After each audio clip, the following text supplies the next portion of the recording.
గురుస్వామి గారు, దీక్షలో మనం భిక్ష తీసుకుంటాం కదండి, ఈ భిక్షలో ఏమైనా ఒక వెరైటీస్ ఏమైనా ఉంటాయా, దాంట్లో ఏమైనా జాగ్రత్తలు ఉంటాయా, లేదా మా ఇంట్లో ఆడవాళ్ళు కానీ లేదా ఎక్కడైనా బయట పూజలకు వెళ్తే అక్కడ ఆడవాళ్ళు వండితే మేము తినొచ్చా?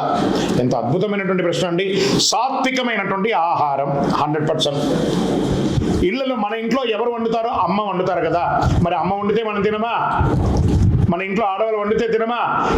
ఆడవాళ్ళు వండి తినడం వల్ల వచ్చిన దోషం ఏం లేదు. తప్పకుండా మీరు మాల వేసుకున్నప్పుడు మామూలుగా వండి పెడతారు కదా అమ్మ కానీ భార్య కానీ, అప్పుడు ఒక ఆనందం కంటే ఇప్పుడు మాల వేసుకున్న మీకు ఒక స్వామికి వంట చేసి పెట్టిన తృప్తిని వాళ్ళకి కలిగించండి, అనుగ్రహాన్ని వాళ్ళు కూడా పొందండి.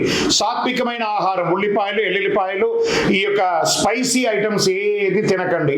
మ్యాక్సిమం ఆకుకూరలు, కూరగాయలు, పండ్లు ఎక్కువ కన్జ్యూమ్ చేయండి. ఆరోగ్యానికి కూడా మంచిది.